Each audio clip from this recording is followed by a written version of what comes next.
যে মন্ত্রণালয়ের এ জড়িত, মন্ত্রণালয়ের বি জড়িত, তাহলে আমার জন্য সুবিধা হয়। মন্ত্রণালয়ের সবাই জড়িত, তাহলে আমি কি করব? প্রথম কথা হচ্ছে যে এইটা কিন্তু আমার দ্বিতীয়বার আসা, আমার এই পদে আসার পরে। এর আগেও আমি শ্যামাসুন্দরীতে এসেছি, ঘাগটের সাথে দেখেছি। আপনাদের জন্য কয়েকটা তথ্য দিই। একটা তথ্য হচ্ছে যে শ্যামাসুন্দরীর জন্য আমরা 10 কিলোমিটার একটু ড্রেজিং করে এখানে 68টা ড্রেনেজ পয়েন্ট থেকে পয়ঃবর্জ্য পড়ে, সেখানে একটু ছাঁকনি মতন দিয়ে একটু চেষ্টা করব যে এটার অন্তত প্রবাহটা ফিরিয়ে আনা যায় কিনা। 2টা পয়েন্টে আমরা দেখতে পাচ্ছি বাধা আছে। সে 2টা পয়েন্ট নিয়ে আমি সেনাবাহিনীর সাথে আজকে কথা বলে এসেছি। সেনাবাহিনী, এডিসি রেভিনিউ মহোদয়, মানে ডিসি অফিসের প্রতিনিধি এবং পানি উন্নয়ন বোর্ড একসাথে ম্যাপ নিয়ে বসবে। কোথায় কোথায় বাধা আছে পানির প্রবাহে সেগুলো অপসারণ করা, বাধাগুলো কেন দেয়া হয়েছিল তার কোনো যৌক্তিকতা আছে কিনা, সেটার তাহলে বিকল্প কী হবে সেটা বোঝা হবে। আমরা আশা করি আমরা এই শুষ্ক মৌসুমে কাজটা শুরু করে দিতে পারবো। এই হচ্ছে শ্যামাসুন্দরী। আর এখন 68টা পয়েন্ট থেকে যদি বর্জ্য এখানে আসে, তাইলে এই বর্জ্যগুলো কোথাও না কোথাও তো নিতে হবে। এই বর্জ্যগুলো তো নিষ্কাশনের একটা ট্রিটমেন্টের ব্যবস্থা করতে হবে, পরিশোধনের ব্যবস্থা করতে হবে। সেটা তো আসলে এত অল্প সময় আমাদের জন্য সম্ভব না, কিন্তু প্রবাহটা ফিরিয়ে আনার আমরা চেষ্টা করব। এবং আমরা দেখব যে এখানে একটা এসটিপি বা পয়ঃবর্জ্য শোধনের জন্য কোনো একটা ব্যবস্থা অল্প খরচে করা যায় কিনা। আর দ্বিতীয় হচ্ছে গোটা উত্তরাঞ্চল নিয়ে, আসলে গোটা কোনো একটা এলাকাকে নিয়ে পরিকল্পনা করার এবং বাস্তবায়ন করার সময়টা আমাদের নাই। যে প্রশ্নটা করলেন ওটা 5 বছরের একটা সরকারকে করলে ঠিক ছিল। তারপরেও দেখেন এইখানে একটা হাসপাতাল করার কথা বলা হচ্ছে। এইখানে গতবার যখন আমি এসেছিলাম আমাকে বলা হয়েছে 45 কিলোমিটারের ভাঙন, বেশি ভাঙন। সে 45 কিলোমিটার জানি ভাঙনটা প্রতিহত করতে পারি, সেজন্য অর্থ মন্ত্রণালয়ের থেকে 2 মাসের মধ্যে টাকা ছাড় করিয়ে কাজ শুরু করেছি। 19.5 কিলোমিটার কাজ হয়ে গেছে, বাকি কাজটুকুন আমরা এই সামনের মৌসুমে করে ফেলবো।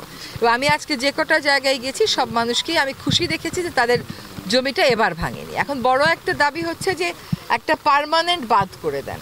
পার্মানেন্ট বাঁধ করতে যে পরিমাণ সময় লাগে, রিসোর্স লাগে, আমাদের হাতে তো সেটা নেই। আর পার্মানেন্ট বাঁধ আপনাদেরও দাবি, পার্মানেন্ট বাঁধ ফেনীরও দাবি, পার্মানেন্ট বাঁধ শরীয়তপুরেরও দাবি। আমরা একটা দরিদ্র দেশে বসবাস করি। তবে আপনাদেরকে একটা কথা বলি, অনুমোদিত একটা বাজেট আমরা হাতে পেয়েছিলাম, আমরা সেটার ভিত্তিতেই কাজ করেছি। অনুমোদনের বাইরে গিয়ে 2 মাসের মধ্যে 45 কিলোমিটারের ভাঙন রোধে কাজের অনুমোদন নিয়ে আসা, কাজ শুরু করা এবং কাজ শেষ করা, এত বড় স্কেলের কাজ আমার মনে হয় না রংপুরের আগে কখনো কোথাও হয়েছে বলে।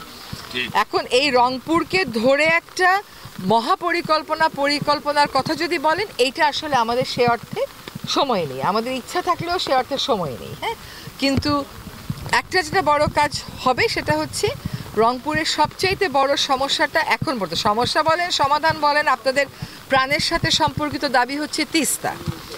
এখন তিস্তাতে উজানের দেশ হিসাবে আমাদেরকে আমাদের অধিকার প্রতিষ্ঠিত করতে হবে। সেদিকে যেমন আমরা কাজ করছি, ভাটির দেশ হিসাবে আমাদেরকে আমাদের অধিকার প্রতিষ্ঠিত করতে হবে, সেদিকে যেমন আমরা কাজ করছি, একই সাথে ওই অধিকার আমরা যতক্ষণ পর্যন্ত ঠিক মতন এস্টাবলিশ করতে না পারি ততক্ষণ পর্যন্ত যাতে এই ভাটির এলাকার মানুষের কষ্ট না হয়, তাদের জন্য বারবার বন্যা, বারবার নদী ভাঙন, বারবার সেচের পানি না থাকার কষ্টে পড়তে না হয়, সেজন্য চীন সরকারের সাথে আমরা কথাবার্তা বলেছি। একটা পরিকল্পনা অনেক দিন যাবৎ আলমারিতে তোলা ছিল, ওটা বের করে পরিকল্পনা আপনাদের 5টা জায়গাতেই কিন্তু এসছে, চীনারা নিজেরা এসছে, আপনাদের সাথে কথা বলেছে, আপনাদের মতামত নিয়েছে, ওইগুলি সন্নিবেশ করে পরিকল্পনাটাকে সংশোধন করে আমরা পরিকল্পনা কমিশনে পাঠিয়েছি। ওরাও হয়তো এই সপ্তাহের মধ্যেই পাঠিয়ে দিবে সরকারের আরেক স্তরে। ওইখান থেকে ধরেন যদি অনুমোদন হয়ে যায়, তারপরে যারা চীনা প্রতিষ্ঠান আছে তারা ডিজাইন করবে, নকশা করবে, তারপরে চীনের সাথে আমাদের এই পরিকল্পনাটা আমরা চূড়ান্ত করতে পারবো।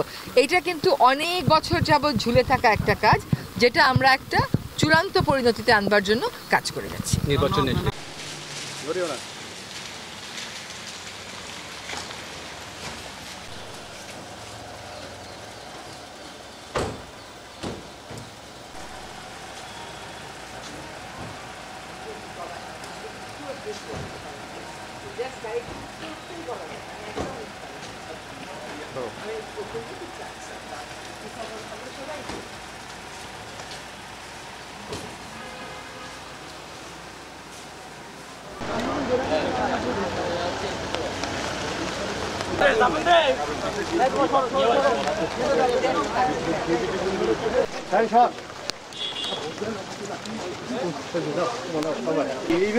পিছনে মোটরসাইকেল আছে দেখো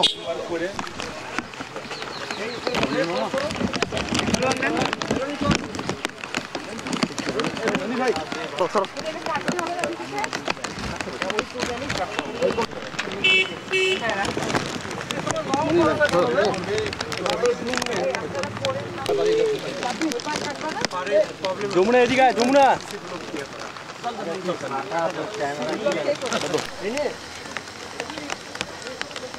এরা কি লঙে বোঝে না